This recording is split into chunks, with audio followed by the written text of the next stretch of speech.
call this meeting of the Northeast Independent School District to order. Let the record show that a quorum of board members is present, that this meeting has been duly called, and that notice of this meeting has been posted in accordance with the Texas Open Meetings Act, Texas Government Code, Chapter 551. The time is 5:31 p.m. This board will now adjourn into executive session pursuant to the following sections of the Texas Open Meetings Act, Texas Government Code, Section 551.074, to discuss personnel or to hear complaints against personnel, and the time is 5:31.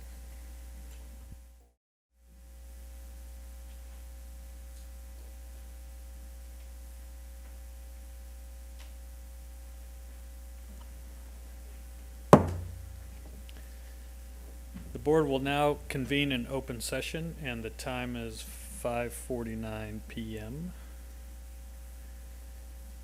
Item 4, matters from executive session. A, personnel including but not limited to administrative appointments pursuant to Government Code Section 551.074. 1, possible action regarding routine personnel including but not limited to administrative appointments. A, principal of Churchill High School. Do I have a motion to approve as discussed in executive session? So moved. Thank you, Mrs. Thompson. Do I have a second? Second. Thank you, Ms. Villarreal. Yes. All those in favor say aye. Aye. Those opposed say nay. Motion passes 6-0. Item 5, new business for possible board action. A, business services. 1, possible action regarding notice of public meeting to discuss budget and proposed tax rate. Mr. Villarreal. Yes, Mr. President, members of the board, Dr. Mike, executive staff and guests. We bring to you the notice that we want to publish for our adoption on June 19th. If there's any questions, we can answer. That was, I think, provided to you all in the packet on the action item. Are there any questions for Mr. Villarreal? All right, seeing none, do I have a motion to approve the publication of the notice of public meeting to discuss budget and proposed tax rates in accordance with Texas Education Code Section 44.004, setting the public meeting date as June 19th, 2025. So moved. Thank you, Ms. Landry. Do I have a second? Second. Thank you, Ms. Villarreal. All those in favor say aye. Aye. Those opposed say nay. Motion passes 6-0. Item 6, presentation. A, budget study session number 1. Mr. Villarreal. Yes, Mr. President, I turn it over to Susie Lackhorn, our Executive Director of Finance and Accounting, to present our first budget study session. I should have just thrown it to you. I knew that, but follow the script. All right, good evening. Let's take a look at tonight's agenda. We're going to look at the schedule, our adoption rules, and we're really just going to spend tonight focused in on revenue, do a little bit of benchmarking related to that revenue, and then do a legislative update on finance bills that may impact us. For the schedule, our first meeting's tonight. Just talked about what we're going to cover. The second meeting is a little bit deeper. We're going to talk about staffing and additional allocation requests, changes for next year basically, health insurance, compensation. We'll also start talking about school nutrition and debt service then. Then Monday on June 16th, we'll have a regular board meeting in between that June 2nd and June 16th. So if we have any updates or anything else we need to discuss, we'll have that available. And then Monday, June 16th, we'll do our final updates, additional compensation if needed at that point in time. Remember, we have a legislative session going on, as if anybody can forget. And things can change very rapidly between June 2nd and the 16th, depending on any number of factors. We'll do a detailed budget view and then adopt on Thursday, June 19th. So our adoption rules, we have to adopt a budget by the 30th. You have to adopt budgets for the general fund, debt service, and school nutrition services fund. We have to do it in a public meeting, and we must publish a notice about that public meeting on our website and in a newspaper at least 10 days, but no more than 30 days before the meeting. And so the item that you just approved was you authorizing us to put that notice in the paper. We do not adopt the tax rate at the time we adopt the budget. we have to wait until after the Texas Education Agency provides us with our maximum compressed tax rate. And they do that after we get certified property values from our appraisal district. So we'll be doing that in August or September, depending on when we get those notices. So let's dive in. Let's look at revenue. As you have heard before, the bulk of our revenue comes from property taxes. We're looking at focused on the general fund tonight. We get the next largest piece, 63% from property taxes. The next largest piece at 26.7% is from the state providing aid based off of the funding formula. They also provide another 5.6% as a on behalf for the teacher retirement system.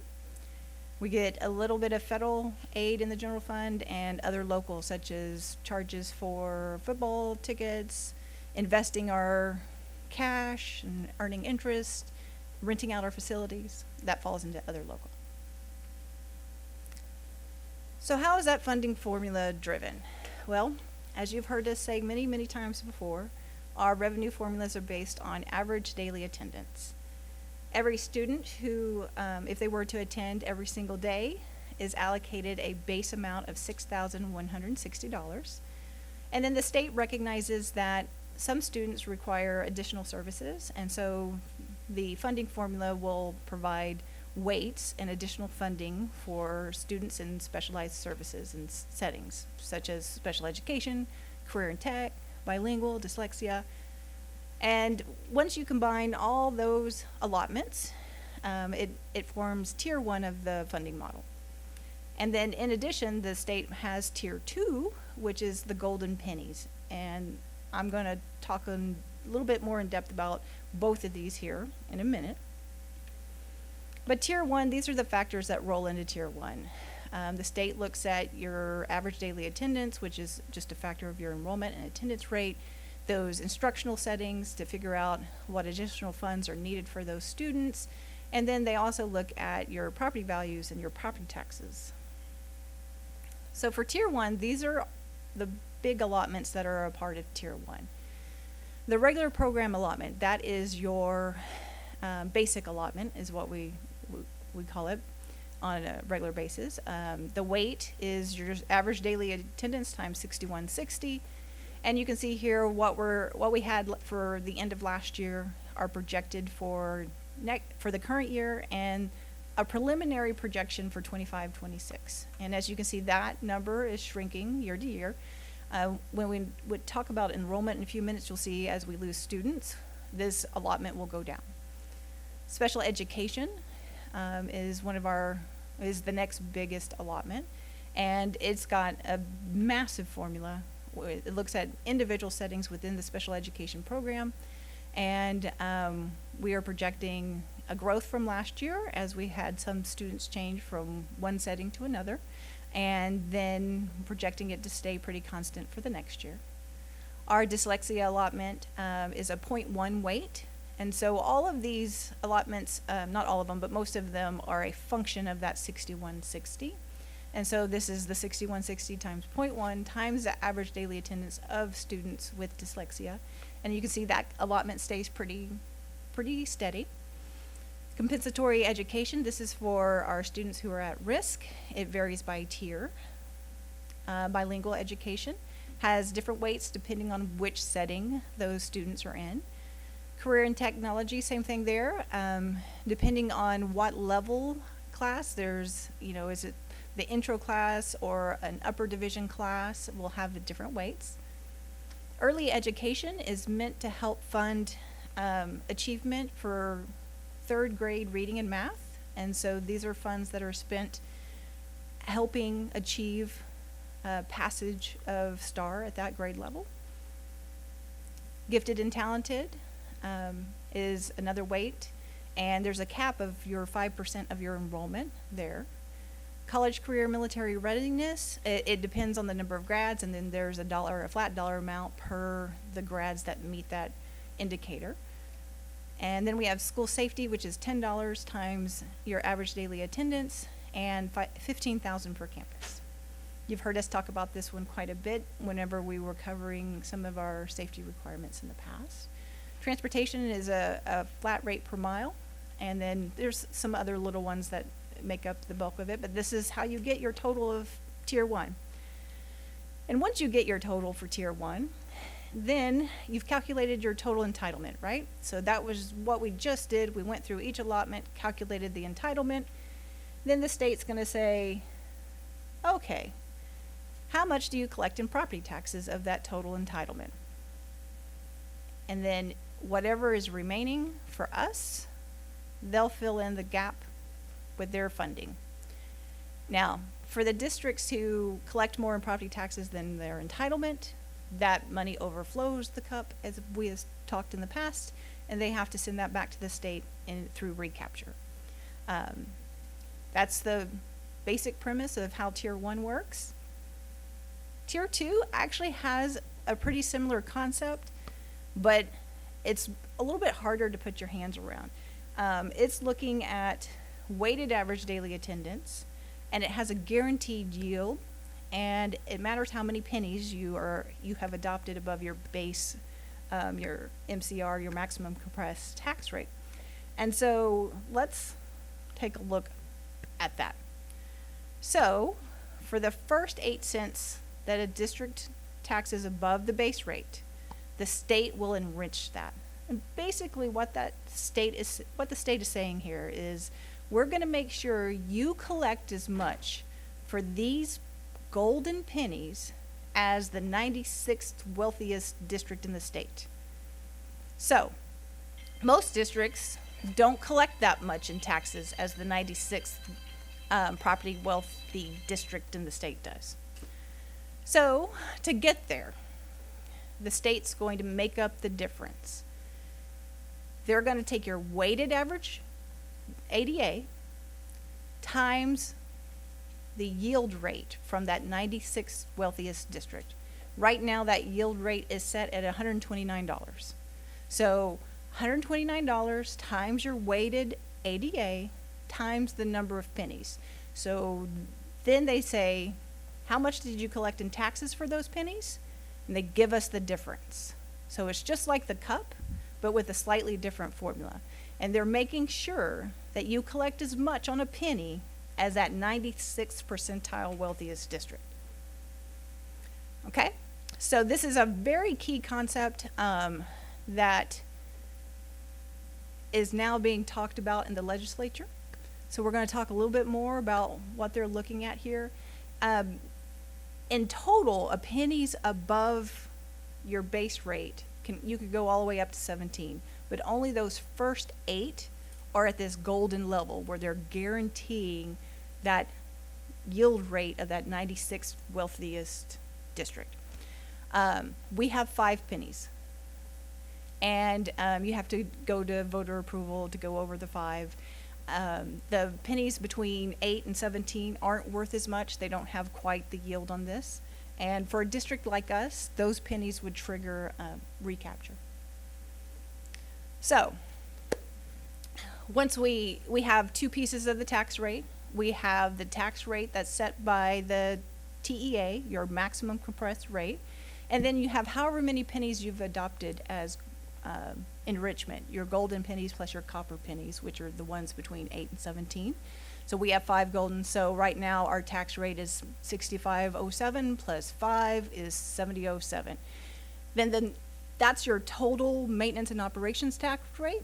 And then your debt service, the one that helps you pay your debt, is for us 30 cents at this time, and our total tax rate is just a smidge over $1. Those golden pennies, those 5 in Tier 2 for enrichment, they're worth about $9 million.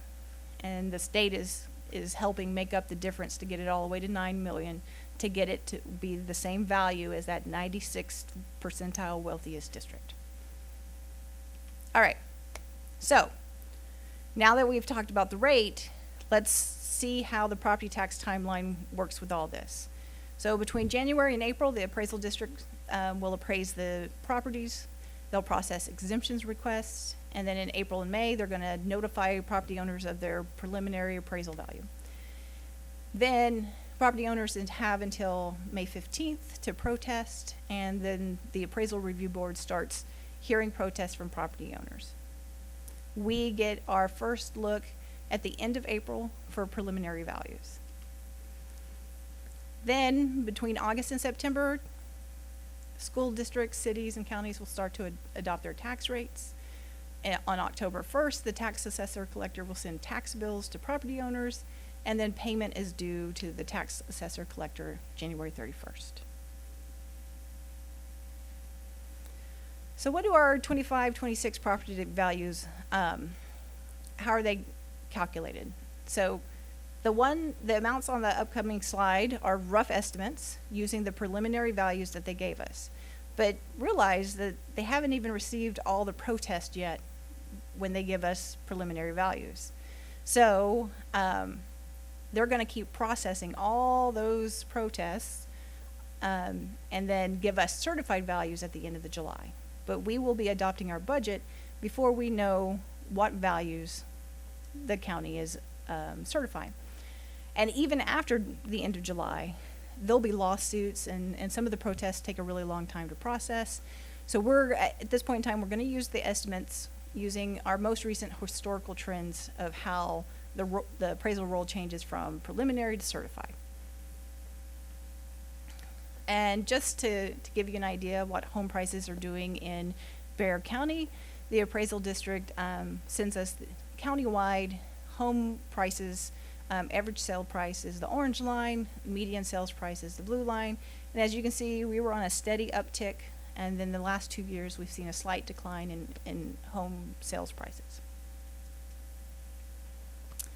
For 25-26, our preliminary values look like our home values as a whole are pretty flat. The market has definitely slowed as interest rates have risen over the last few years to fight inflation. And the few years leading up to that were record-setting. We broke quite a few records in appraisal value growth in those preceding years. Right now, before protest adjustments, single-family housing has risen by 0.3%.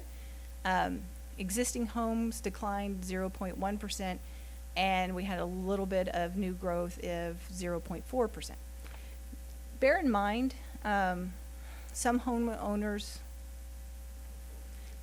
the trend for the whole area is not unique to individuals. So there will be homeowners who grew substantially within our district and within the county. It's just when you take the group as a whole, it stayed pretty flat.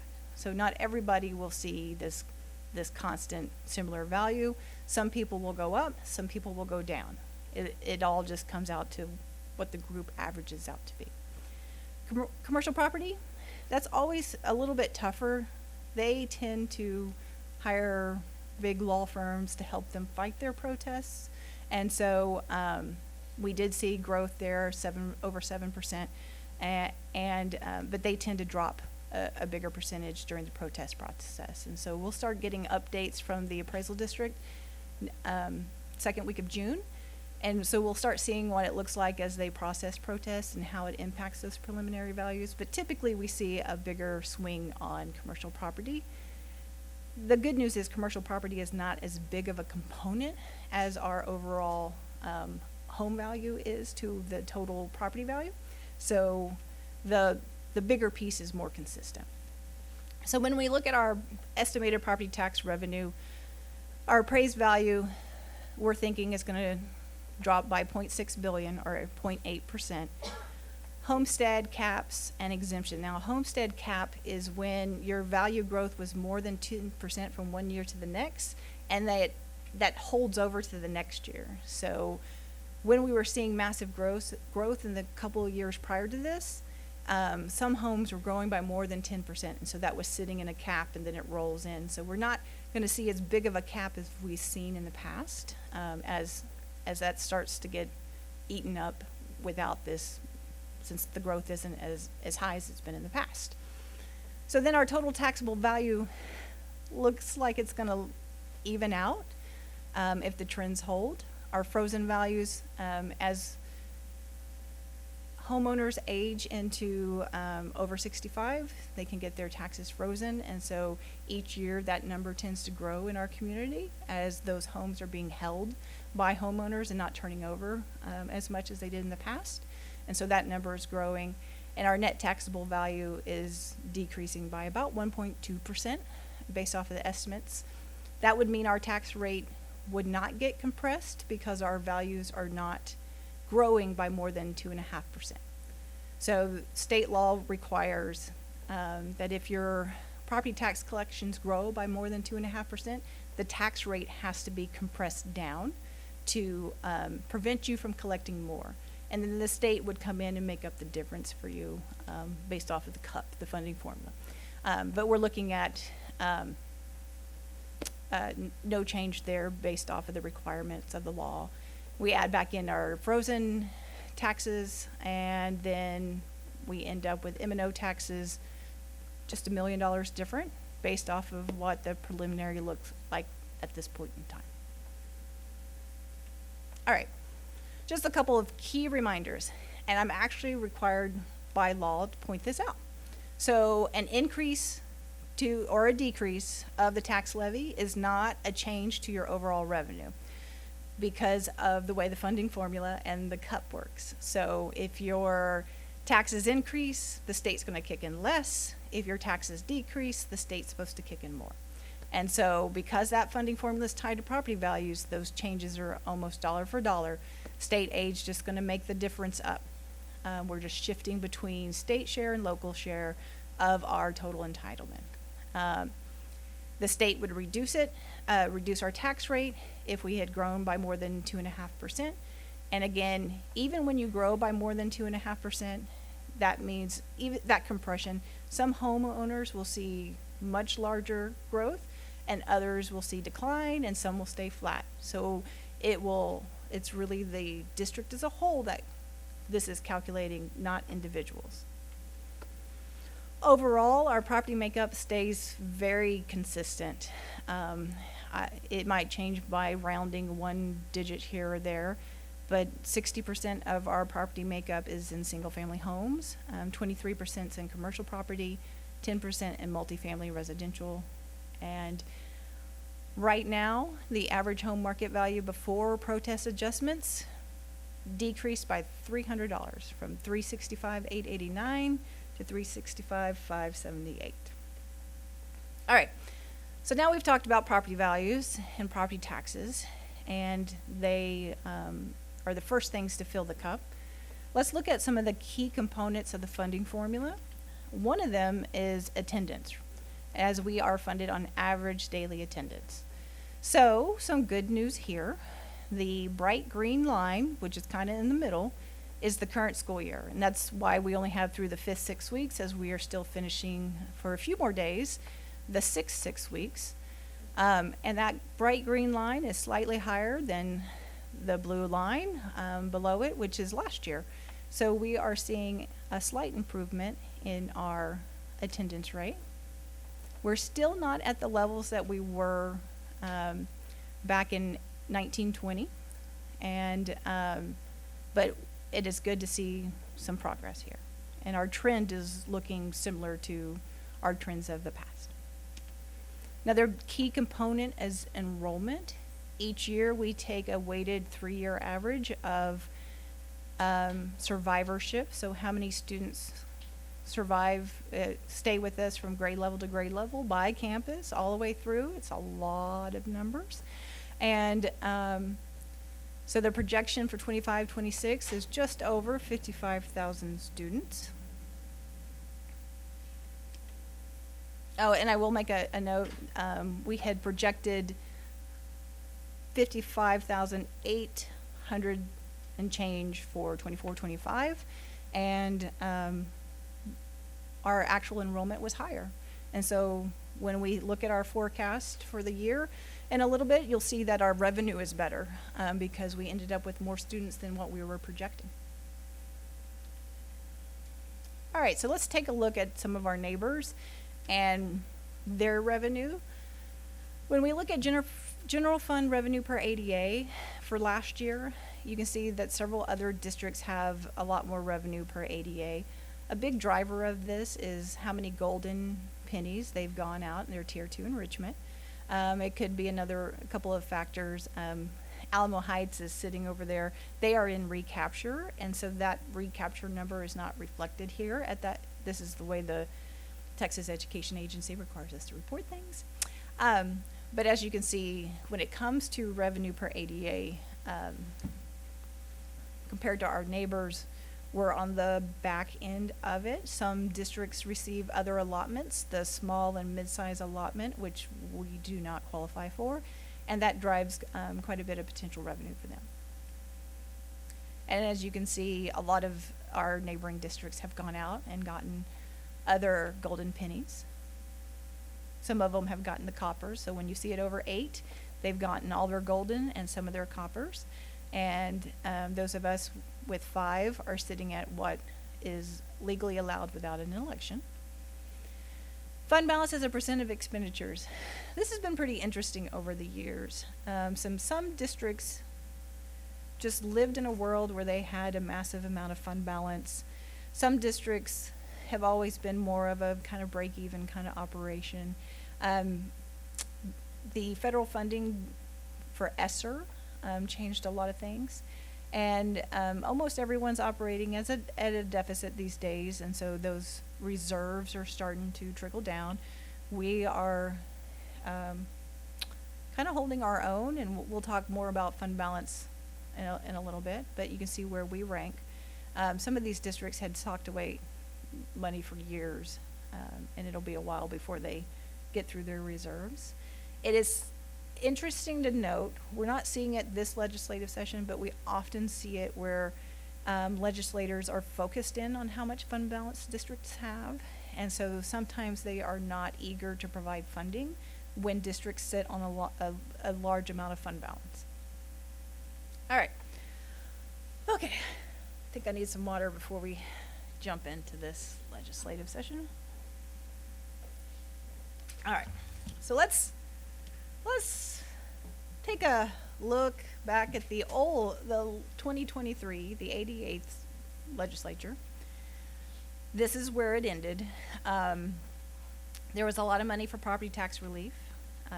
There was some money for the increase for school safety, and then a bunch of grants related to that.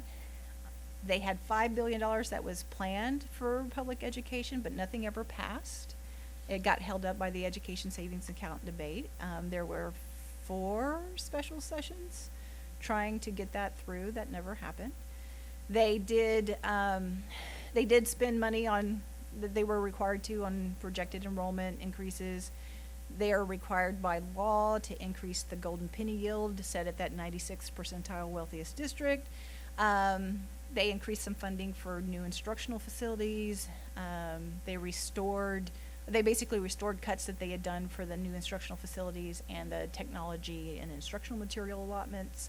And then they had to do some increases for TRS. Okay, so that was the last session. This session, we have, at this point in time, we have a few key dates left. May 24th is the last day for the House committees to report Senate bills. May 28th is the last day for the House to vote out Senate bills, and the last day for Senate to consider all bills. The last day of this session, called Sine Die, is June 2nd. So that's our next budget study session. So I'm very curious to see if things will change while I'm talking that night. I'm hoping we have more information than that. I hope it's not that last minute. And then June 22nd is the last day the governor can sign or veto a bill. And we will be adopting our budget before then. So there's a chance that something surprises us, and then in July we'll have to do a budget amendment based off of whatever happens, right? But that's not very likely. Let's talk about the bill process. To become a bill, first you've got to get out of the committee that in the chamber that created it, and then it has to make it out of the full chamber, and then it goes over to the other chambers, and it starts in the committee, and then they have to vote it out to the full chamber.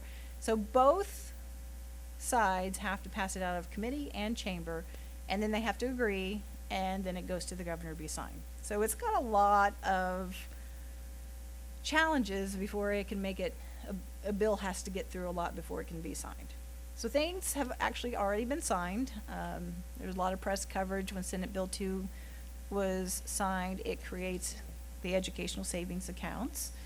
Senate Bill 569 has also been signed, and that is just allowing public schools to continue virtual education under this framework that they have and made by the Texas Commission on Virtual Education. The one that we expect to see some impact from is Senate Bill 2, of course. It provides eligible families access to $10,000 in state funding to pay for private school tuition. Students with disabilities could access up to $30,000. Homeschool students could access up to $2,000.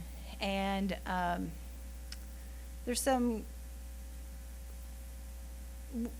rules in here for when you switch back and forth. So if you stop using your education savings account and you roll in public schools, then they would generate another 0.1 weight in the funding formula and wouldn't be included in accountability that first year.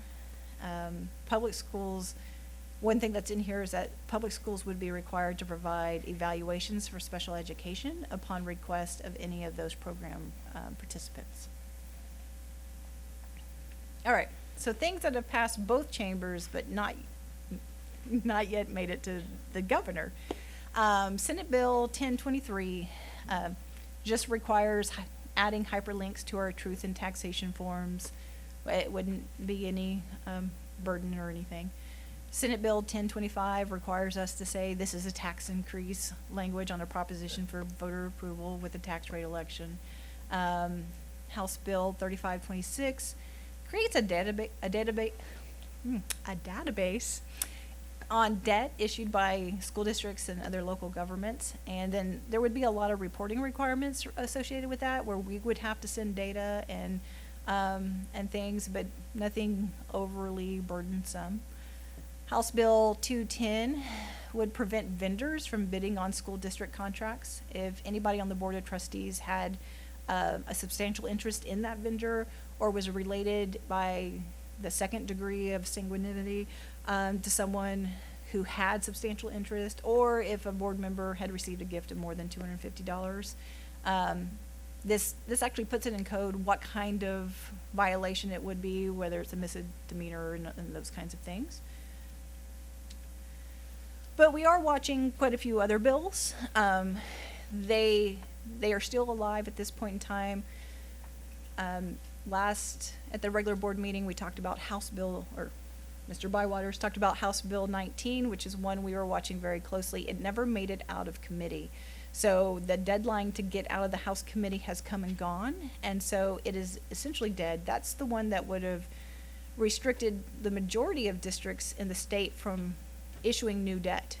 It was set on a threshold that was pretty low and based off of your tax collections. And then every time the legislature does property tax relief, it would drive down your tax collections, and that percentage would be even lower, and it would generate a lot of issues for anyone doing bond programs and trying to issue voter-approved debt. Even though that bill has essentially died in committee, there are other bills out there that some of that language could show up, so we will continue to monitor those to see.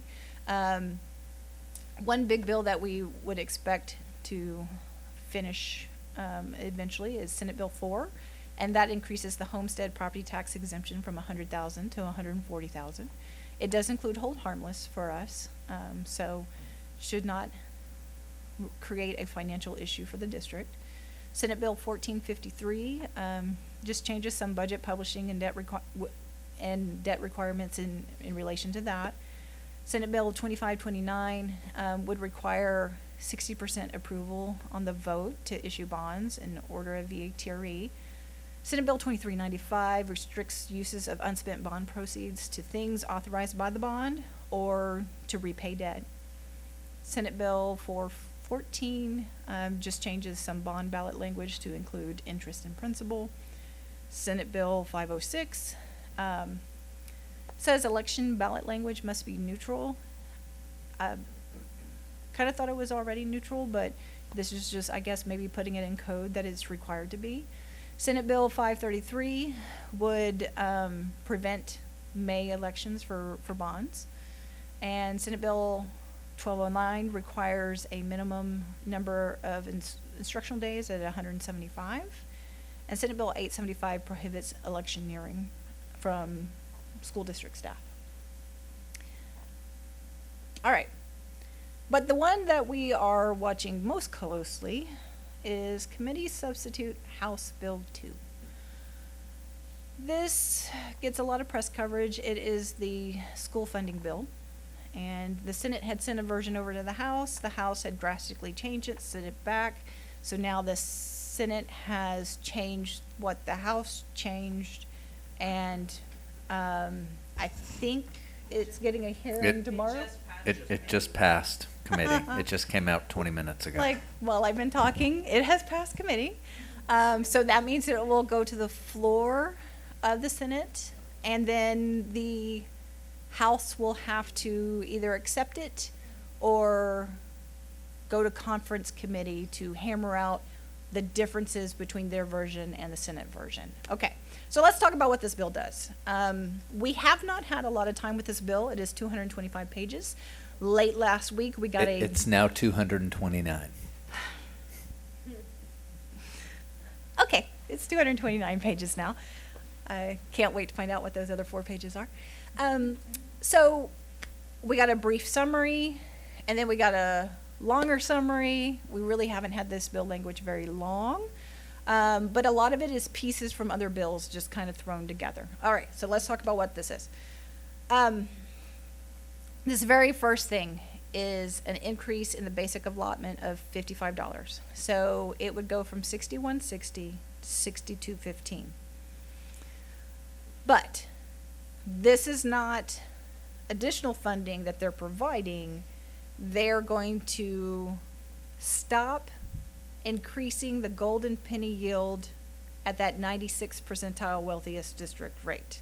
So their intent is to freeze the golden penny yield and calculate how much they would have spent increasing the golden penny yield and then rolling that amount through basic allotment. Now, the good news is, by doing this, because we have one of the lower numbers of golden pennies, we actually get more when they roll it through basic allotment than had they left it in golden pennies, because now they're allocating the same dollars differently. The bad news is the version of the bill that was the last that I was able to see, they actually lowered the golden penny yield instead of freezing it. So it ended up costing a little bit more. Rumors are that they're going to fix that. So, but everything that I'm showing you tonight treats it as if they lowered that rate, as is the code that they wrote at the last that I saw. Okay, big news is it creates the teacher retention allotment. Don't let the word retention be confused with our retention supplements that we do. This is meant as retaining teachers in the profession. So this is meant to be a pay raise for classroom teachers. Now, the state requires defines classroom teachers very specifically. So there are some employees who are on the teacher pay scale who do not meet that definition of a classroom teacher, and so we would not be eligible to receive funding for those handful of teachers. But this is what the state's bill says, the Senate's bill says. If your enrollment district-wide is 5,000 students or less, 3 to 4 years experience would get a $5,000 raise. 5 or more years would get $10,000. If your enrollment's 5,001 or more, the 3 to 4 years experience would receive $2,500. 5 or more would get $5,500. So teachers with less than 3 years of experience would not be required for a raise, and the key for our perspective in the finance office here is that the way the language is written in the bill, the amount that they're giving us in revenue has to be passed on to the teachers. They are not providing any funding for us to pay the payroll taxes or the teacher retirement contribution that the district is required to. That's over 10%. So over 10% of this allotment, we would have to, they're not providing the funding for us to pay for that. So that would have to come out of our existing funds or other pieces of the revenue here. All right. So Suzie, and how much is that? it's Just- about 1.8 million for us. So, moving on to the next piece is special education. And I missed the word education on the slide, I'm very sorry. So the new funding model for special education, this is something that the Special Education Commission studied, and Texas Education Agency has been a proponent of for a while. They want to change how those dollars are calculated by doing an intensity of service model. That is about as technical as I can get, as I'm an accountant and not a teacher. But that calculation, we have no idea what it's going to look like. And it wouldn't change until 26, 27.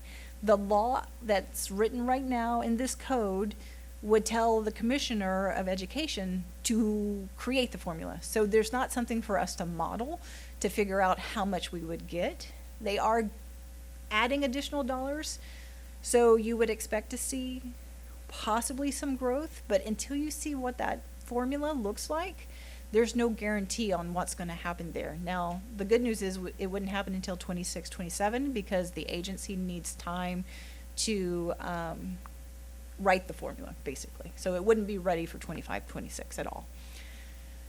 They are also providing us with $1,000 reimbursement for every special education evaluation we do. And so that actually generates an estimated $1.4 million for us. And given how much more we spend in special education than what we receive in funding, that's a good benefit to help us offset that spending that we've been doing.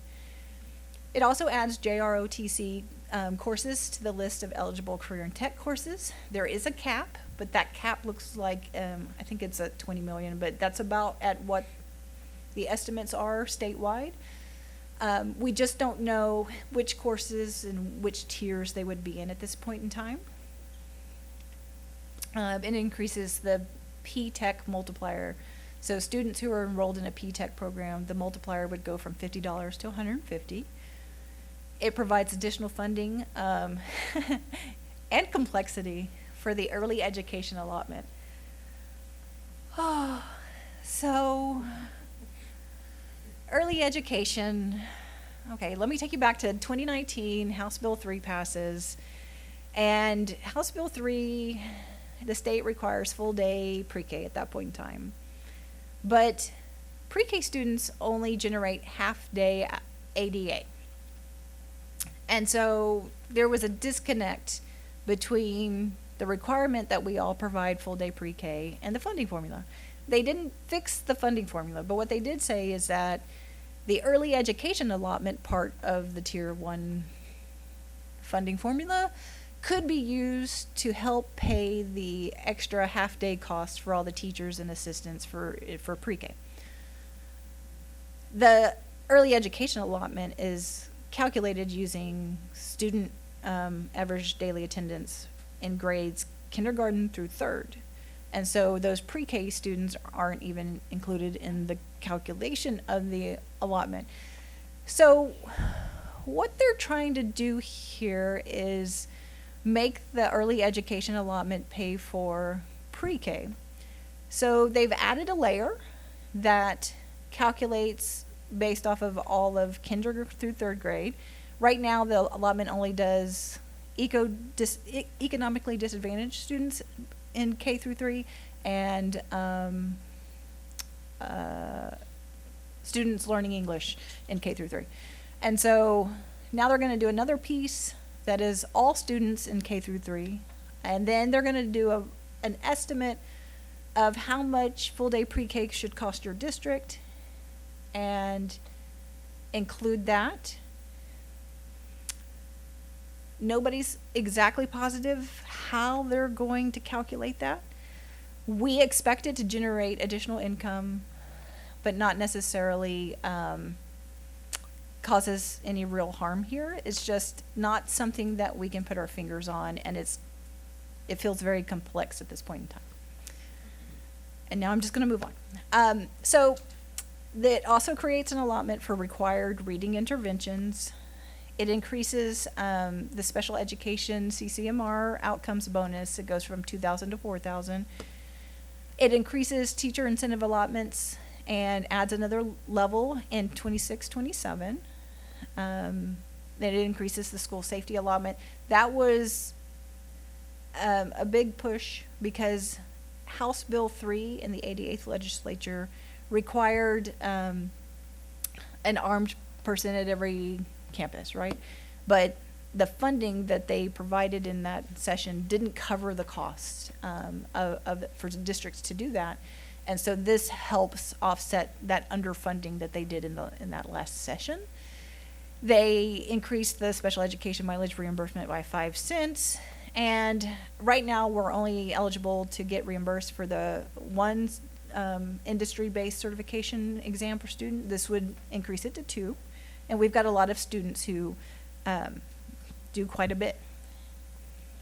It changes the additional days school year. It expands it to grades 6 through 8. And if you do 200 full days of instruction, you can get a 50% increase in the funding.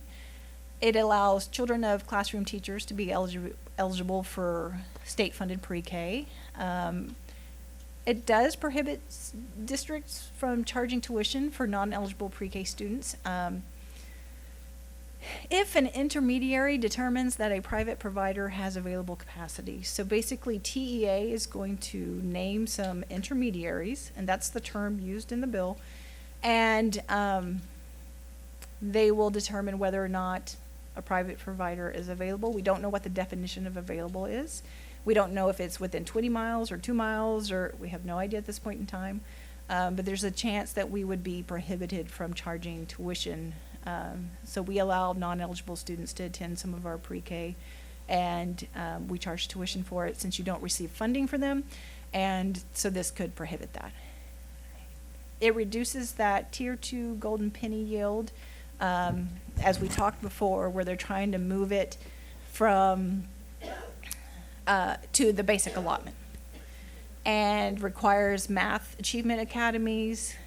It does waive some certification application fees to special ed and bilingual ed teachers.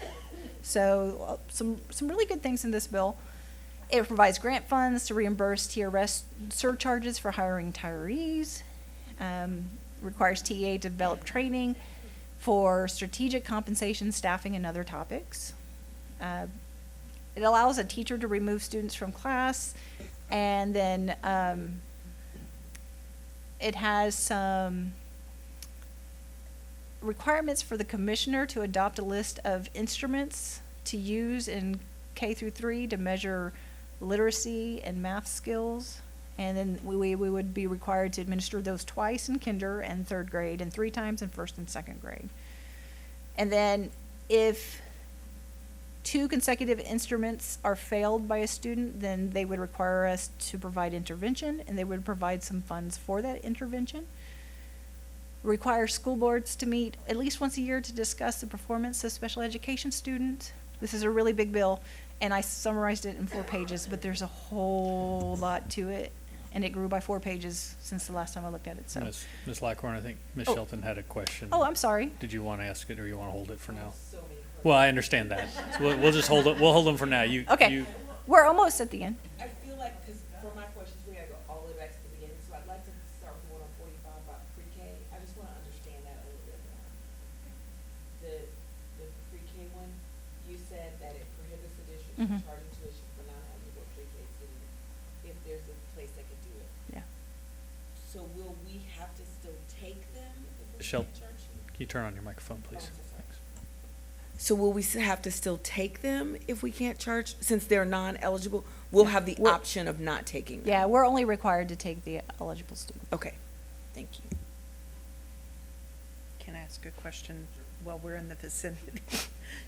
So on slide 43, I think my numbers are a little different than yours, but it's go ahead the and just, committee substitute House Bill Mhm. 2, this one, yes. So on the creates new funding model for special allocation. Education. You said special education. Now, is that for, because above we're talking about pay raises for teachers. Is this funding model for pay raises or for pay raises in anything related to? it's really, yeah, it's really for anything. And so basically, when we're back here, I'm gonna get there. Give me a second.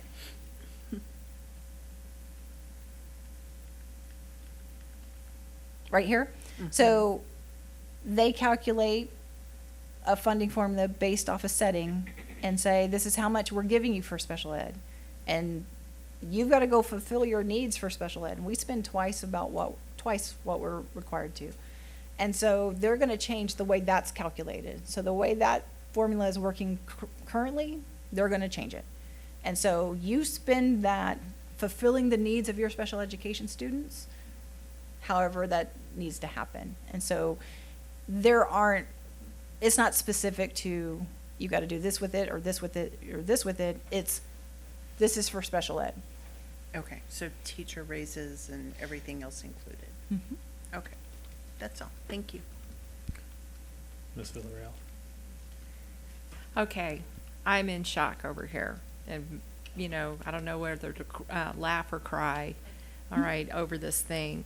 Did I understand in all of this misery that's coming out of this, that let's say we have kids from charter schools or private schools or whatever, that we are required to spend money to test them?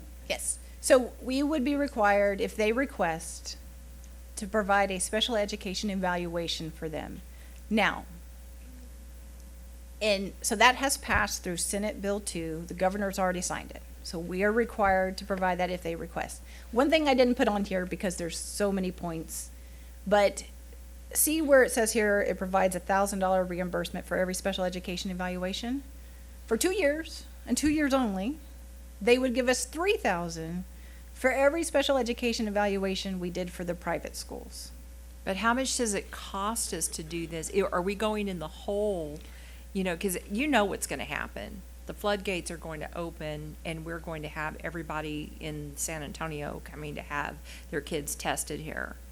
So, are we going in the hole over this even more severely than we already are? So it would depend on how many requests we get. So we already have a lot of staff who perform these special education evaluations. And so it's just going to depend on how many requests we get to evaluate. At this point in time, I don't know. But I do know that after 2 years, we won't get anything, and we'd still be required to do those evaluations. So that reimbursement for us, for the private schools, would only be in 2 years. And that's if this bill passes. Right now, the only thing that's in law is that we're required to do it, and there's no funding attached to it at all. If this passes, we'd get reimbursed for 2 years, but it expires in this bill. And so in the third year, we wouldn't get reimbursed at all. And that's how I looked when I read it too. I'm sorry. So the $1,000 reimbursement, That's for our students. that's for our students. And that Okay. would continue. But the reimbursement for private school students will only last for 2 years.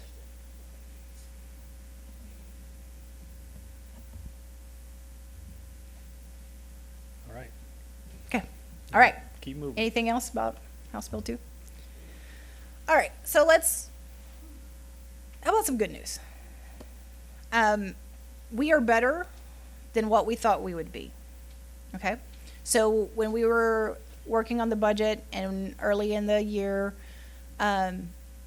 we were projecting a bigger loss for the current year.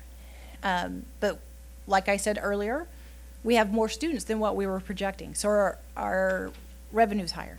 And one piece of the hold harmless property frozen values formula in the funding formula came in several million over my projection, and so that added revenue. And our expenditures actually didn't grow at the same rate with the increase in students. And so our projection for the current year is better than what we were projecting. So we're going to end the year in a better place than what we thought we would. It is still a deficit, but again, it's an improvement from where we thought we would end up. 25, 26, because we are implementing quite a few cost savings measures, that ends up better than what we thought it would. And so instead of ending up at 1 point something at the end of 26, 27, this is right here, current law. So some of this hasn't passed. This is current law.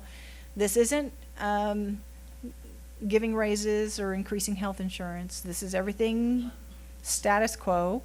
25, 26 has the things that we've already implemented, the consolidation of schools, those kinds of things, and it has our enrollment projection in it. So again, fund balance is going to last longer than what we were originally anticipating, and we're making progress. Now, so I'm just going to point out, at the end of 26, 27, things holding steady, us not making any changes in 26, 27, we'd end fund balance at 121 million or 2.7 months. When we walk through the committee substitute House Bill 2, this is what it looks like to us.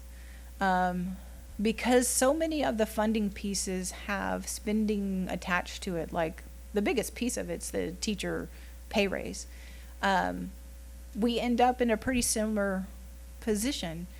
25, 26 looks better, but 26, 27, because that golden penny yield, we're no longer getting that, it ends up kind of leveling out in 26, 27, because the projected increase in the golden penny yield was quite sizable for 26, 27. So current law, ending fund balance of 121 million or 2.7 months in 26, 27, with committee substitute House Bill 2 as it was written at 225 pages, 127 million and 2.8 months. So pretty similar outcomes with that bill, because so much of the funding is tied to spending. So what are our key takeaways? Main thing to remember is that increased property values do not increase our overall. Yes, ma'am. Just have a question. It refreshed my memory, but don't we have to keep at least a 3-month? And if we 2, so it's just 2. Yeah, two is where TEA will start saying, "What's going on? How's it going? Do you remember us?" That's when they'll start knocking on your door. Okay, so the 2.8 is still okay. So we're Yeah, and remember, so 26, 27 here doesn't have us progressing in our efficiencies and making plans. That's us holding steady. And so we tend to project out holding all things steady. All right, so increasing property values does not increase our overall M&O revenue. Decreasing gets offset by the funding formula. Remember the cup. So when one side goes down, the other side goes up. So it just shifts between the state and the local share. Bear in mind, some of your neighbors will be like, "What do you mean your property values are flat? Mine went up by 9%. So not everybody will see a flat or a decline. Some people are still going to see large increases. It just depends on where they're at and what the homes are going for in that area. And the main key takeaway we have at this point in time is like lots of unanswered questions with what the legislature is going to do. We don't know for certain. There were lots of rumors about this committee substitute for House Bill 2 about it was a done deal and it was going to be accepted, and then Some people have made noise. We don't know what's going to happen with it. And so it's going to be something we're watching very closely. So apparently it's going to make it to the Senate floor soon. And then the House has to decide whether or not they're going to accept it or not. And if they don't, they go to conference committee. If they accept it, they'll send it to the governor. All right, so questions? Ms. Landry. Okay, just a couple of questions. And I know we're probably going to go more in depth over this, but for medical insurance Yep. rates. We'll talk about that next in depth at meeting number 2. Okay. And then for the bill, it looks like, am I misunderstanding this, that teachers are going to get a raise and it's not going to be incumbent on us to go further in deficit to ensure that they get a raise? Is that? So teachers who have 3 or more years experience Okay. and are classroom teachers. So I clarify that because there are some people who are on the teacher pay scale who are not in the classroom for 4 hours a day, such as instructional coaches. And so TEA will go to our PEAMS reports and pull schedules to calculate that. And so you have to be a classroom teacher for more than 4 hours a day. You have to have 3 years or more experience. And then they'll give us funding for a mandated raise that they set the rates, but they're not giving us funding for the over 10% of the payroll taxes associated with it. And that's roughly 1.8 million that they're not gonna, that cost we will incur, but they won't give us the funding for. Was So- that included in that last? It's in my projection. Okay. Mhm. So Miss Landry, so I'm gonna ask Susie some things. Does that count librarians, No, counselors, no, nurses, no, bus drivers, no, custodians? No. Cafeteria workers? no, Paraprofessionals? no, Auxiliary staff? no. It is not, it is taking care of certain teachers, and then it's excluding a lot of people within the system. When was the last time legislation was passed to give any kind of raise? 2019. 2019, okay. All right, that's all I had, thank you. Ms. Shelton. Ready? Your floor is yours. When we get paid, are we getting paid in arrears? Or are we getting paid on a projection? Oh, that's a great question. So, that's right now, the state estimates how much funding we'll be entitled to and gives us a few lump sum payments throughout the year. The bulk of our funding is, of course, property taxes, and the bulk of that comes in close to that January 31st deadline. So one of the reasons why having fund balance is important is that we start the school year but don't have the bulk of our revenue coming in until later in the year. This bill does something a little different, and it's one of the smaller points that I didn't even bother to mention, but it is talking about the TEA having to pay us more in line with what they're seeing our numbers come in at. So kind of real time instead of a projected number. So basically TEA has a projected ADA number for everybody, and they use that to fund them throughout the year. And then in August, after the year's over, they settle it up. Okay. This would require them to do that settle up a little bit more frequently during the year. Okay. Good or bad, it shouldn't make too much of a difference if you have enough fund balance to get you through. Okay. To be dyslexic, how are you identified such that we would get funding to support you? Yeah, so special education evaluates them and identifies them, and so they receive services for dyslexia, and that's how then they are flagged in our system and reported to TEA. So if your parent has had you diagnosed, if you've been diagnosed privately and it hasn't been reported to the school, we're not getting funding to Yeah, support that? Mr. Jarrett, do you want to speak to that? All of our students, if we have signs or symptoms of dyslexia, we would test them, and then if they qualify, then they would automatically have in their PEMS data that they're in dyslexia services. But Mr. Jarrett, if they're tested from an outside, it doesn't necessarily mean we accept that, correct? Correct, because we do our own testing just for verification purposes. I believe that is correct, right, Vanessa? Yes. If you're tested internally, does that flag you for special education? For dyslexia, you may fall under dyslexia as special education, but everyone is under special education now as dyslexia. Okay, That started 2 years ago, is that right? This year. okay. When is attendance taken for the state? Is it still second period? When I was in school, it was second period. Is it still second period? I think there's some flexibility in when we do it. I think we're doing it Yeah, at so 10. it depends Is it on on the the- level. Yeah. So it is second period for middle school and elementary, but when they get to high school, because you have to have seat time count in order to earn a high school credit, then it's taken every period. Okay? Mm-hmm. How many, and it may not matter if, depending on what the change is, but how many golden and or copper pennies can we pull in before we are in recapture? 3 more golden pennies, and that's it. So we can get to 8 and not be in recapture? Yeah, as soon as you go beyond that, that additional funding would get recaptured by the state. Okay. Maybe not all of it, but majority of it. Okay, and then my last question is, it seems like every time I talk to you, I've never asked this question.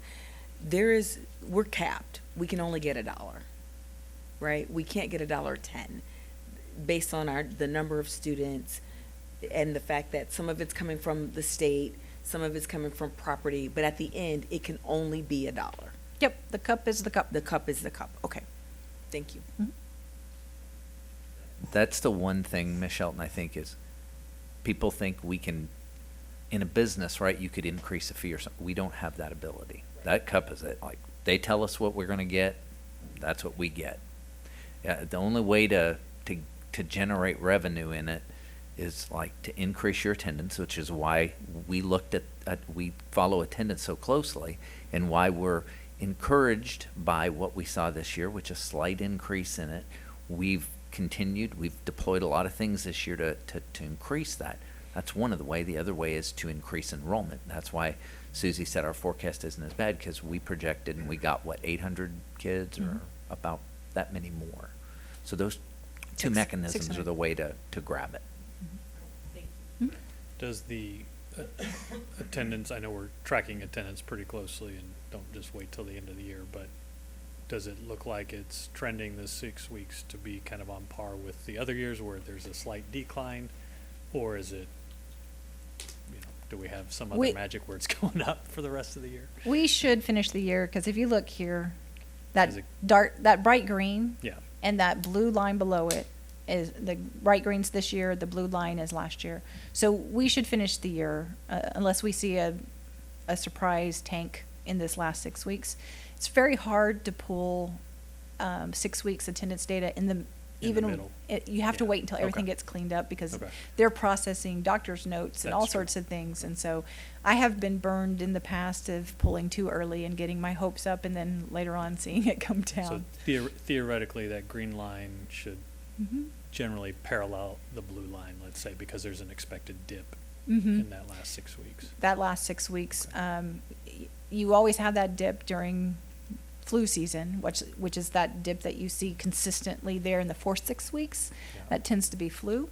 And then you see another little dip at the end of the year, usually, as chaos happens for everything and everybody, right? Going back to when we were talking about the tier 1 funds, kind of the first couple of slides, where you had if I read that correctly, there was a projected drop on the career technology, That's just enrollment decreasing. and that's what I say, is it just, even though we're making lots of efforts to increase our I- career technical participation, I'm it's I'm purely hoping just to a be numbers pleasantly game? surprised, Yeah. but we still project an overall decrease in the allotments that are generated by number of By students. number of students, okay. Mhm. And then I With a guess few exceptions. transportation would almost follow suit by cutting, and transportation is related to our bus routes Mhm. and those, I guess. We tend to shrink that allotment year to year because transportation actually creates efficiencies and they're combining Sure. routes.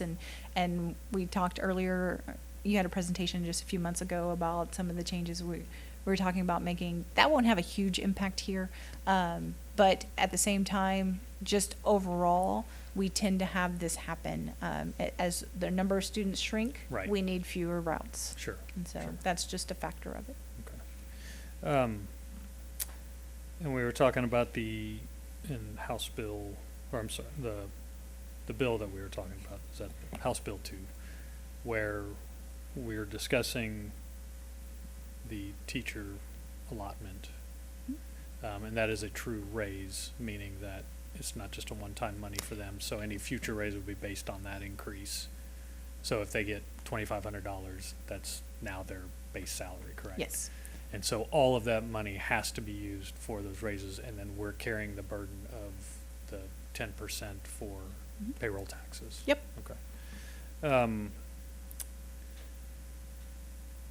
then I guess one of the other questions I had was related to pre-K. Have we had the demand to expand pre-K? I assume we have the demand, but how has that looked in the past? We do have the interest, but we don't have the kids in seats. And so there's always this risk and reward. So if we overestimate and we allocate staff and then kids don't show up, then we put ourselves in a bind. So we are watching that and kind of looking at trends and patterns to make sure they're consistent before we overcommit ourselves. But Sure. we have seen an increase in interest.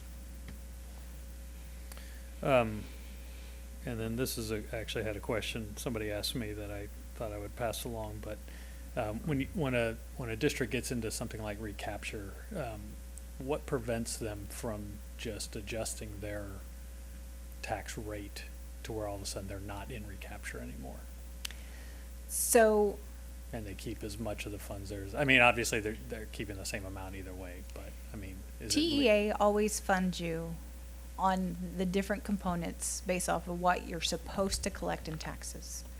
It is not based off of what you actually collect in taxes. So for a district to purposely lower their tax rate, TEA is still going to calculate what it should have been. what it should have been? Yeah. So it's that should have Yeah. been is the key word. Okay. It's a dangerous world. Okay, that's all I had for now. Ms. Cox, you have some questions? Oh, yeah, I just had one question about the TIA, the allotment. They're adding another category. What does that mean? So right now there's 3 layers, and the higher tier you are, the more money, and so they're adding another layer, and so they're going to push everybody up and add a 4th layer, and it'll just mean that more teachers can qualify, and the teachers who get in the highest layer will get more money. So you'll get more money, but it's not expanded out to different subject matters. So the state allows you through your local plan to increase participation with their approval. And so as, like with Northeast, as we do this and get more experience with it, we may be able to bring in more groups, but TEA is going to have to approve that. They just set the levels, and then through our local plans, they approve whether or not your plan to evaluate that group of teachers is valid. Thank you. Did have a follow-up question on the attendance has there been any discussions, I know there were some early on in the legislative session about different funding models, I guess, and not necessarily ADA, but, based on enrollment instead of attendance, and it sounds like we're still on the attendance. So last time I looked, Texas was one of 5 states still funding on attendance. The state of Texas seems very committed to incentivizing districts to make sure kids come to school. They're worried that one of the side effects of funding by enrollment would be discouraging kids from coming to school who create Yeah. issues. And So, Susie, if I may, and Mr. Bywaters, correct me if I'm wrong, but the Chapter 37 bill, I don't remember what it is, whichever one it is, it addresses the attendance component in it, and it's actually bringing back, yeah, come on up here. It's actually bringing back, or trying to bring back attendance court, correct? I believe that's HB 6, which is the Chapter 37 rework. The bill that's in this committee substitute is Senate Bill 27, which is the Teacher Bill of Rights. They both have a disciplinary aspect, but I don't believe HB 6 is in that committee substitute. Right, so the attendance component, because when we were up there, we talked a lot about that with several different offices. Mhm. Have they removed it now? that In component? committees, I believe it's in HB 6, but not SB 27. No. So that's one of the things that they've heard from, and we continued to, is, at this point, so years ago, if a kid wasn't showing up, you could take them to court and have kind of some legal action taken in to compel the parent to send the child to school. Then they removed it. They were discussing about putting it back. Sounds like they're getting some consternation around that. Well, and to be clear, there is a separate bill. It's actually being heard tomorrow in K through 16 that deals a lot with truancy. So that is its own independent thing, SB 5. I'd have to check the exact bill number, but it still is an issue. But that I do not believe, as far as the last update that we've read, is not part of the committee substitute to HB 2. and as far as moving to funding by enrollment, we saw one piece in one bill at this time. There was a lot of chatter in the last session Right. about it. We're not hearing the same amount of chatter this time. It would be very expensive for the state to move from funding by ADA to funding By enrollment. to enrollment. Yeah, but Ms. Lackhorn, we've also discussed, and just so you all know, we have a little consternation around moving to something like that without a really good study being Sure. done in between sessions to see what would that look like. Because this system is so complex, you could fund it and actually fund it less through, it just Yeah. depending on how many of these allotments you start to adjust. So knowing that the attendance component is obviously very important to the financial component of our district, I know over the last couple of years, well, really since whatever, 2021, we've really put a focus on attendance and putting extra effort on our teachers and administrators to reach out. Have we learned some lessons, or what is a lesson learned that we could say, we can't do that anymore, that's not gonna get the kid back in school, but, what's successful and what's not successful, trying to keep that number up. Mr. Byer, I will tell you pretty universally, and I know you were at the last Student Voice meeting, but it's the relationships they have with those people in that building, period. I mean, I've talked now which is why Brandy and those folks put together, and then we ask them to personally reach out to students who aren't attending, because that relationship and that personal connection they have with their teacher, with a person at that campus, that's what they will come for.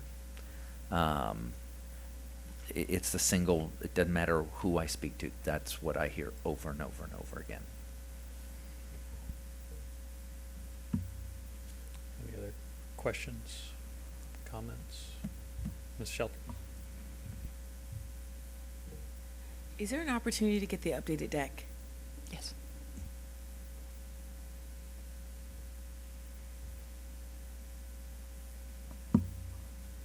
Any others? Questions, comments? Ms. Thompson, good? Thank you. All right. Anything else, Ms. Lackhorn, or Lots of Mr. data next Villarreal? time. lot to digest? No, but again, we expect some things to change this week. Mr. Bywaters will put together a summary for the week, and I will push it out to you all, sometime Friday, and we'll just kind of keep following things, because depending on which office you speak to, is what they think's about to happen with HB2. Just depends. Well, and with this information, I know we got this sort of in our normal time frame at the end of last week. This, and then as the next meeting come, we'll get packets of more information, and so we'll have our homework, and we'll go into more detail in the next budget session, Okay. which I'm sure will be much longer than tonight. Things are very fluid, because Yeah. a bill that passes could impact compensation, obviously. And so that's gonna, the bulk of that next meeting is all about compensation and health insurance. And so Right. a bill can really drastically change what we're talking about Because that if day. you look at the school safety line, that's still the old law. There's a law out there brewing to increase that pretty significantly. But it's gotta get across the finish line. Correct. It does. Right, Mr. Bywaters? Yes, sir. Yeah, this slide alone is just current law. Good deal. All right, well, looking forward to graduation in the coming week. We'll have a little break and then come back to it in the next couple of weeks. So with that, item 7, adjournment, and the time is 7:10 PM.